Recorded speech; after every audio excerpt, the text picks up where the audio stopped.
Olá, meu nome é Thierry Grima de Cristo, sou doutorando em Ciência Animal na área de Patologia Animal na Universidade do Estado de Santa Catarina. Este vídeo é mais um material instrutivo elaborado pelo Grupo de Patologia Veterinária da UDESC a partir do projeto de extensão Conexão Medicina Veterinária da UDESC e o Diagnóstico das Enfermidades em Animais Selvagens, ambos coordenados pela professora doutora Renata Cis Casagrande. Esse material foi elaborado em parceria com a acadêmica e membro do projeto de extensão Marcela Brigman Teixeira. Nesse vídeo, nós iremos conversar um pouco sobre as técnicas de coleta de materiais para biópsias, visando melhorar a qualidade dos diagnósticos histopatológicos. Mas afinal, o que caracteriza uma biópsia? A biópsia é um procedimento cirúrgico que consiste na retirada de fragmentos de tecidos biológicos do paciente para uma posterior avaliação microscópica. Isso, obviamente, busca determinar um diagnóstico mais preciso ou então favorecer o estabelecimento de protocolos cirúrgicos mais seguros e eficientes. Existem várias técnicas distintas de biópsia, mas nesse vídeo nós vamos abordar especificadamente as que buscam material para histopatologia, sendo essas a biópsia excisional e a biópsia incisional. A biópsia excisional, como o próprio nome já diz, visa excisar, ou seja, remover todo o tecido lesionado ou nódulo. Além de prover material de excelente valor diagnóstico, essa técnica de biópsia também é considerada uma técnica terapêutica, já que ela vai eliminar a lesão ou o nódulo como um todo na maior parte das vezes. Obviamente, algumas vezes ela também é muito mais invasiva do que a biópsia incisional, na qual se pretende obter somente pequenos fragmentos de uma lesão ou de um nódulo. Normalmente, a biópsia incisional é realizada para o diagnóstico de doenças tegumentares e também para a realização de planejamento cirúrgico mais preciso e minucioso no caso de tumores de grandes proporções em apêndices, como os membros, por exemplo, tumores de cavidade oral e extremidades de focinho e orelha. A biópsia não é um procedimento que deve ser realizado a esmo de forma aleatória, porém pode ser necessário em alguns casos onde existam pacientes que apresentam lesões nodulares em placas ou com áreas de ulceração profundas que possam sugerir o desenvolvimento de uma neoplasia, lesões de evolução rápida e grave que possam comprometer a qualidade de vida do paciente, lesões que surgem durante um tratamento farmacoterápico, que podem ser indicativas de uma reação de toxicidade do paciente ao fármaco utilizado. Quando a lesão em questão direcionar para múltiplos diagnósticos diferenciais e for necessário estabelecer um diagnóstico definitivo e preciso. E na existência de distúrbios de pele com curso subagudo a crônico que não respondem ao tratamento mesmo depois da troca dos fármacos terapêuticos. Para o patologista, é necessário que a amostra enviada ao laboratório tenha passado por uma boa coleta, esteja bem fixada e adequadamente armazenada. Para um diagnóstico mais preciso e eficiente, é importante evitar artefatos e a depreciação da amostra. E para isso é necessário que sejam seguidas algumas dicas importantes que serão exploradas um pouco mais durante esse vídeo. Uma amostra considerada ruim para o patologista, ela tem que ter essencialmente um desses quesitos. O primeiro deles é que a fixação é inadequada. O tecido do trajeto da clínica até o laboratório já chegou autorizado. Esse tecido ele já não tem mais a integridade que um tecido bem fixado teria. A falta de representatividade da amostra, ou seja, o fragmento enviado não representa o que esse paciente tinha de acordo com o que está descrito no histórico. Como exemplo, esse paciente tinha uma dermatite pustular, mas o laboratório recebeu amostras de pele que não contém nenhuma pústula ou nenhuma caracterização de uma doença pustular. E também a falta de informações sobre o paciente. Isso é um problema muito grave, que é a carência do histórico. Sequer, muitas vezes, o histórico acompanha a amostra. Falando sobre a fixação, é de suma importância na avaliação histopatológica que a amostra esteja bem fixada e fixada da forma correta. A fixação ela vai servir para preservar os componentes celulares, evitando com que eles entrem em autólise e que ocorra então a degeneração e a destruição das células. Se eu tenho uma amostra em condição de fixação excelente, é possível que, além da confecção da lâmina, eu possa realizar também inúmeros outros procedimentos que possam vir a ser necessários, como, por exemplo, colorações especiais para fungos, bactérias, e até mesmo imunistoquímica, que busca a identificação de antígenos no tecido. Apesar de existirem inúmeros fixadores comerciais diferentes, recomenda-se que a fixação dos tecidos seja realizada em formol a 10%. Esse é considerado o fixador universal para a patologia. O formol encontrado comercialmente para venda vem numa concentração que vai variar de 37,8% a 40%. Porém, esse é considerado o valor de concentração máximo do formol, sendo então considerado como puro. Então, para diluir esse formol a 10%, utiliza-se uma parte do formol a 37% a 40% em 9 partes de água. A proporção entre as partes de formol e tecido devem sempre ser respeitadas, sendo que para cada parte de tecido são necessárias 10 partes de formol. Não é recomendável, em hipótese alguma, encaminhar amostras em algodão ou papéis macios embebidos de formol, nem mesmo após a fixação dessa amostra. Isso evita que ocorram artefatos de fixação que normalmente estão associados com a desidratação e o ressecamento do tecido. Além disso, em hipótese alguma, os tecidos devem ser encaminhados para o laboratório de patologia congelados. O congelamento ele acaba lesionando o tecido porque ele leva à destruição da arquitetura tecidual, decorrente do movimento da água durante o processo de congelamento e descongelamento das células. Além disso, é importante escolher sempre frascos com espaço suficiente para a amostra e para o formol, sempre respeitando a proporção ideal. É importante também que esses frascos possuam bocas largas que permitam tanto a entrada quanto a saída do material. Frascos com boca muito estreita podem impedir a remoção do material de dentro deles. Isso leva normalmente à danificação do tecido, pois o frasco precisa ser quebrado para esse material ser retirado lá de dentro. As amostras de forma nenhuma devem ser encaminhadas em seringas, tubo para avaliação hematológica, luvas de procedimento ou luvas de palpação e sacolas ou sacos plásticos. Esse material ele pode ser utilizado provisoriamente até que a amostra seja condicionada no vasilhame correto, mas nunca deve ser um invólucro definitivo para envio do material para o laboratório. Em casos de tecido que possuam capacidade de flutuação, como os lipomas, que são ricos em gordura, fragmentos de pulmão e alguns fragmentos de pele, onde o subcutâneo é muito gorduroso, pode ser necessário colocar um papel toalha sobre o tecido já dentro do frasco, o que vai permitir a umidificação constante da superfície do tecido amostrado pelo fixador. Caso sejam enviados fragmentos de órgãos cavitários, é importante lembrar que eles precisam ser delgados, ou seja, eles têm que ter no máximo 1 cm de espessura, por conta da penetração do formol. Isso é importante quando não é pretendido se enviar o órgão inteiro por questões de logística ou de armazenamento, e nesses casos é importante, então, amostrar regiões representativas do órgão e deixá-las de um tamanho ideal para que o formol consiga penetrar por inteiro. Podemos usar como exemplo um baço onde exista um nódulo na porção caudal, e esse nódulo tem mais ou menos 2 cm de diâmetro e pode ser amostrado sem necessariamente que o órgão inteiro seja enviado.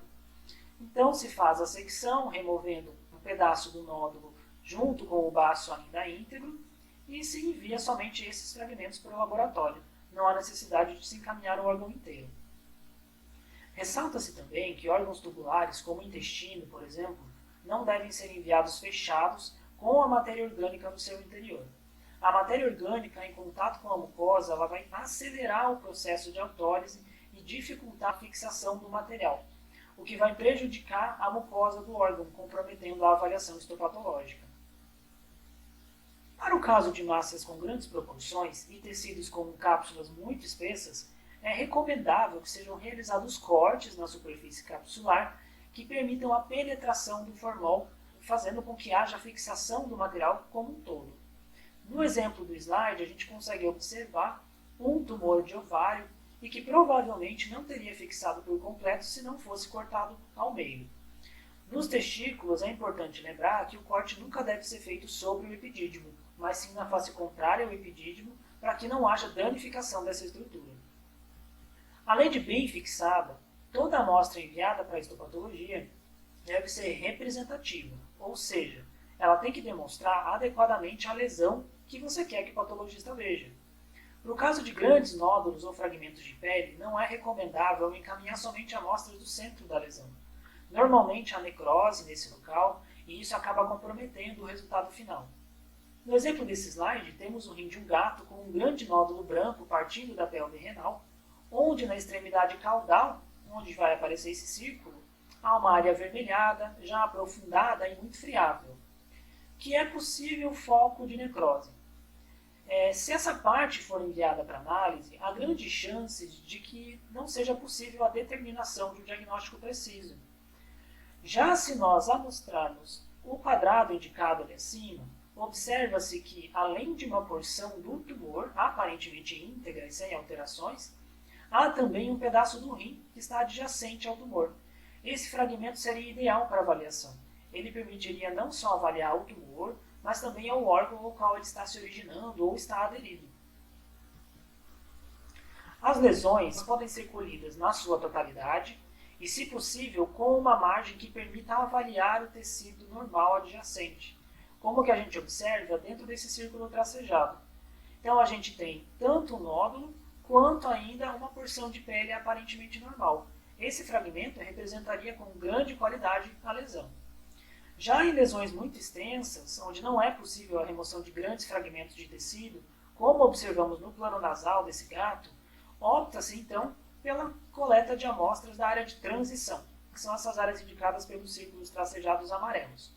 Obviamente, nessa coleta a gente vai ter fragmentos tanto do tecido normal quanto do tecido lesionado. Há uma ressalva para as coletas realizadas com punch dermatológico. Nesse caso, deve-se sempre utilizar o punch para colher fragmentos da lesão principal e do tecido normal, mas não da área de transição. Esse tecido acaba diminuindo muito de tamanho no formol e isso pode prejudicar depois a avaliação dessas duas regiões. Alguma delas pode ficar de fora durante a avaliação da lâmina. Preferencialmente, se for feita a coleta com punch dessas regiões distintas, também enviar em frascos separados, identificando o que é a área de lesão e o que é a área aparentemente sadia. Para o diagnóstico dermatológico, é extremamente importante realizar a coleta de múltiplas amostras, no mínimo 3 a 4 locais e mais de uma amostra de cada local, seja com o auxílio de um punch ou até mesmo a partir do corte com o bisturi. O corte com o bisturi tende a ter amostras mais significativas, mas o punch também é muito utilizado. É só importante lembrar que essa amostra tem que ter no mínimo 6 mm de diâmetro e ela deve representar a lesão como um todo. Por isso que é ideal coletar mais de uma amostra de cada região. Amostras de nódulo, no qual a coleta não permite a determinação das bordas cranial, caudal, lateral e medial, e até mesmo superficial e profunda quando não há pele, o que acontece na maior parte das vezes quando a amostra chega no laboratório, podem ser identificadas tanto com o uso do nanquim, que é o que está representado aqui nessa imagem, quanto com o uso dos alfinetes coloridos, como nessa primeira imagem aqui. Isso facilita muito para o patologista conseguir delimitar as margens e definir se há células neoplásicas ou não em cada uma dessas margens. Isso é importante principalmente para os nódulos grandes, porque normalmente as bordas não conseguem ser processadas junto com o nódulo central, então é importante informar para o patologista que há necessidade de avaliar essas margens. Em alguns laboratórios esse serviço tem um custo adicional, justamente devido ao aumento relevante de material que é utilizado para o processamento dessas amostras. Tá, mas o que eu vou colher para avaliação histopatológica, principalmente na dermatopatologia, que é uma das áreas mais complexas da gente coletar a amostra? Sempre preferir pelas lesões primárias, que ainda não cronificaram ou foram afetadas por algum tipo de tratamento ou pelo tempo de evolução. Com o passar do tempo, principalmente na dermatopatologia, as lesões agudas vão tendenciando a cronificar e, consequentemente, promovem alterações no tecido que muitas vezes não caracterizam mais a lesão original. Isso pode alterar a conformação típica de uma doença e tornar o diagnóstico muito pouco eficiente. Desta forma, então, procura-se sempre colher as lesões mais recentes e, preferencialmente, inteiras.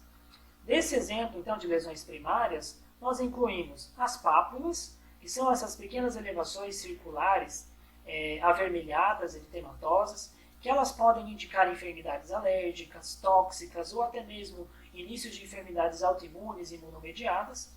As pústulas, que elas são extremamente importantes, podem ser indicativas de doenças infecciosas, autoimunes e imunomediadas. Inclusive é essencial para essas duas últimas, porque a localização da pústula na epiderme permite determinar qual tipo de doença autoimune ou imunomediada está presente nessa pele. Então, essas lesões são importantíssimas e elas devem ser encaminhadas inteiras, sempre que possível. As bolhas também podem ser indicativas de doenças alérgicas, queimaduras ou doenças imunes. É imprescindível que elas venham sempre inteiras na amostra. Os nódulos, sempre que possível, devem ser coletados por inteiro, principalmente se tiverem pequenas proporções. Isso facilita muito o trabalho do patologista na hora de delimitar e conseguir determinar qual é a origem desse tumor.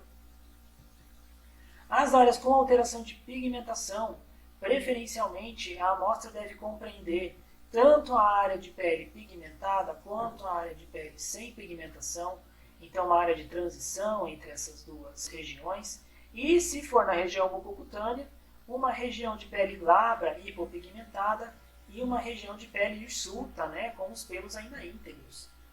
Em casos de doenças que promovam alopecia, sempre preferir coletar fragmentos tanto da área alopécica, quanto da área de transição, quanto da área hirsuta, ou seja, no mínimo 3 fragmentos de áreas distintas, de várias regiões. Isso vai facilitar o diagnóstico da alopecia. Peles com descamação, a famosa caspa, que está normalmente associada com doenças seborreicas, devem ser colhidas na região onde a lesão é mais intensa e mais agravada. Peles com lesões crostosas, é extremamente importante se lembrar que não deve ser removida a crosta antes de enviar o material.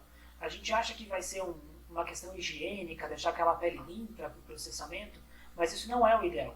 A crosta ela pode contar a história daquela lesão. É ali que vão estar contidas as células inflamatórias que já passaram por essa lesão.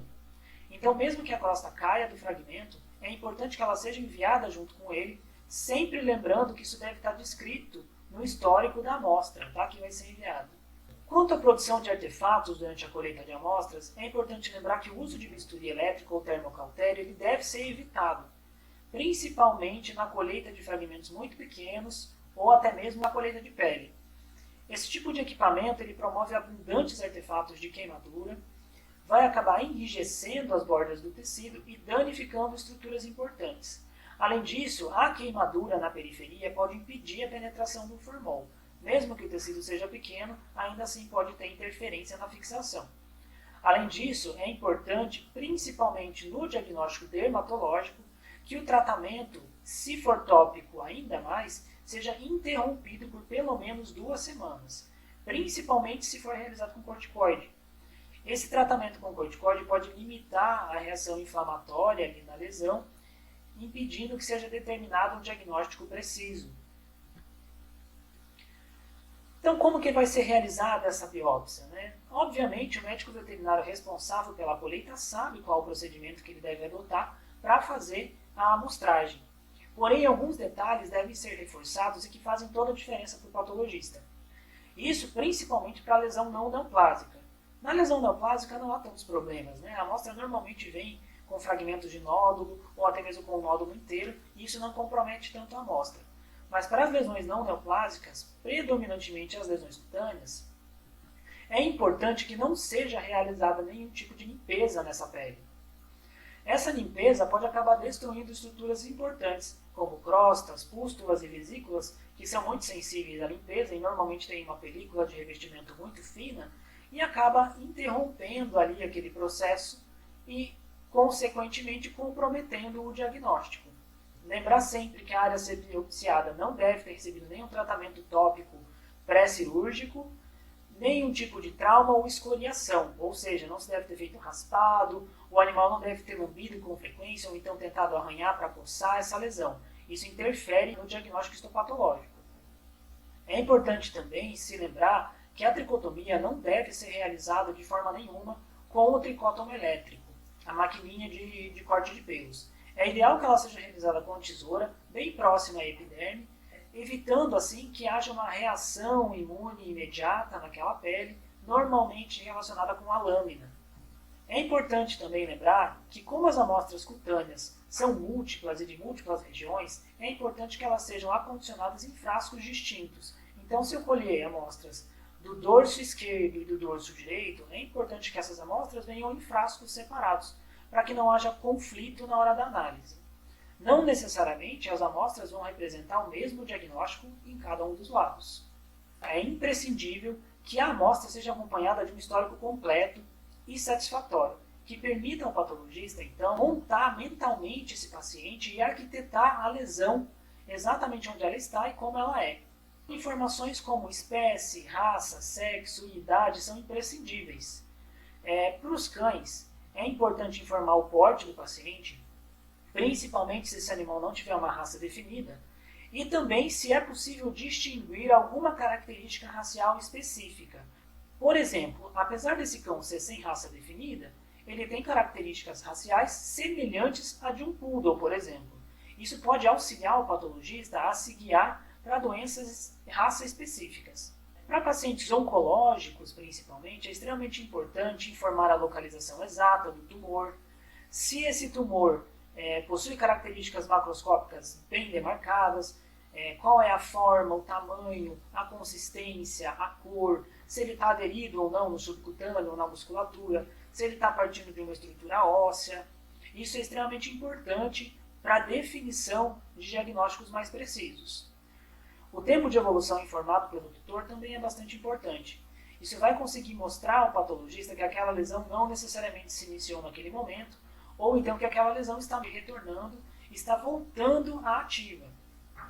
Sinais clínicos ou síndrome paraneoplásicas que possam estar associadas com a lesão ou com a neoplasia devem ser sempre informadas. Elas acabam facilitando a determinação de diagnósticos ainda mais precisos.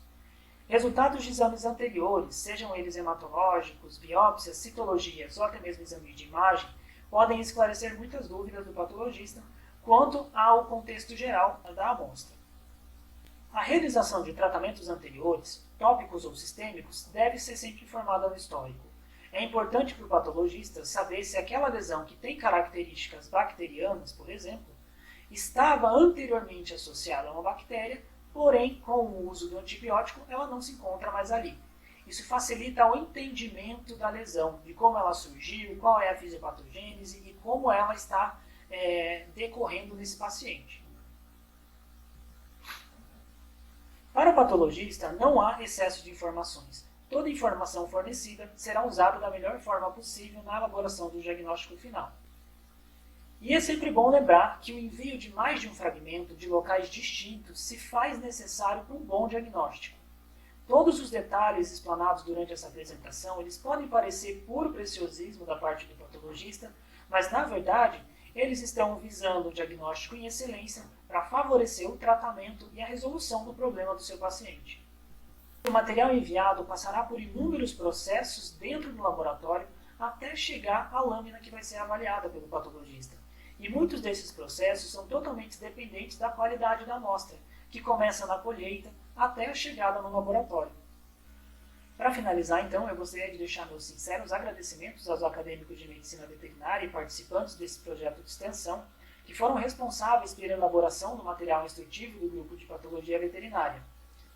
Marcela Brigman de Souza Teixeira, João Vitor Bilic, Isadora Cristina Mello, Lara Quinas Messa, Amanda Larissa Vicente Medeiros, Thaís Gaspar, Leonardo José Passaura e Gustavo Ribeiro Bonato.